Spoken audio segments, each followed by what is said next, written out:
Senator Rand Paul was back here in Bowling Green today, and he told me that he believes there should be a recount of the ballots for the presidential election.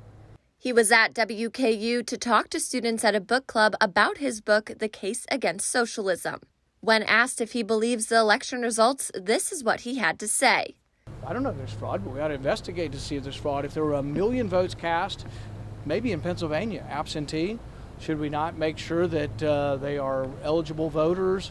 If they were supposed to sign the form, should the form be signed? Should the postmark be checked to see if it was postmarked for the election? We have rules. We should obey the rules.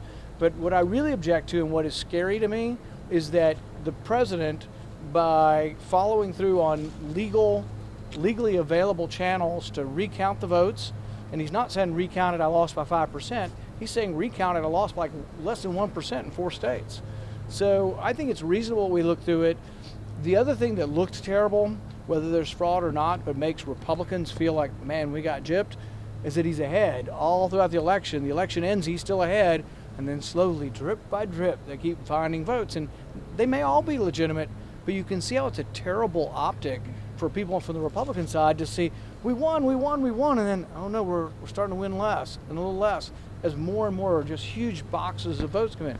Maybe they are all legitimate, but let's make sure they are. And then, I mean, if Biden wants a legitimate victory, he should be for counting all the votes he says he is. Let's count them all. Well, let's also check to see if anybody's dead. I mean, I just passed legislation on sending checks to dead people. I got it out of the Senate, and it's still held up in the House to say we shouldn't send checks to dead people. I mean, how complicated is that, you know?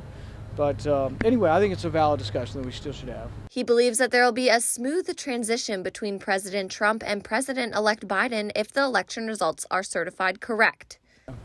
Yeah, I think ultimately so. I think it's overblown to say, oh, with 4 states with less than 1%, that the president should immediately not have any legal challenges. I mean, they're calling him, some in the media, oh, he's an authoritarian because he wants to recount the votes. Well, most of the recounts are actually in the law. Some of them are automatic. You didn't even have to request it. But so I think it's better for all of us in a really close election to feel better about it. Even if you lost, you'll feel better about it if they did some sampling of the millions of mail-in ballots and just make sure that there's not a lot of dead people, a lot of not ineligible voters, people voting twice, things like that. And then he had more to say about whether or not he believes the election results. I think we had to pursue the recounts, the legality of the recounts, but then I think also some sampling of some of the mail-in ballots would be good to reassure people who are on the losing side that there wasn't widespread fraud. See, the other side is saying, give me proof of it. Well, I don't have the ballots. How could I tell you if there is or isn't? I don't know. I don't think anybody knows. There's 1 million ballots. Do some 1,000 person samples of those. You could do that in a couple hours. You could hand look at 1,000 ballots in one day probably, and have Republicans and Democrats both look at them. And if you had a Republican and Democrat both look at 1,000 randomly chosen ballots, and they all agreed that all 1,000 were counted properly, I think that'd go a long way towards Republicans saying, you know, I don't think they'll do it because it sounds like a reasonable thing to do. But if they did that, I think it'd be much more accepting for those on the losing side to say, well, it looks like there wasn't fraud. But instead they say, prove that there was fraud. It's like, I don't have the ability to look at the ballots. I can't prove there was. But we do know that absentee ballots are at more risk for manipulation than in-person ballots because they've been mailed in, you didn't see the person vote, you're not positive who sent the ballot in, kind of thing. Reporting at WKU, I'm Lexi Schweinert for WNKY News.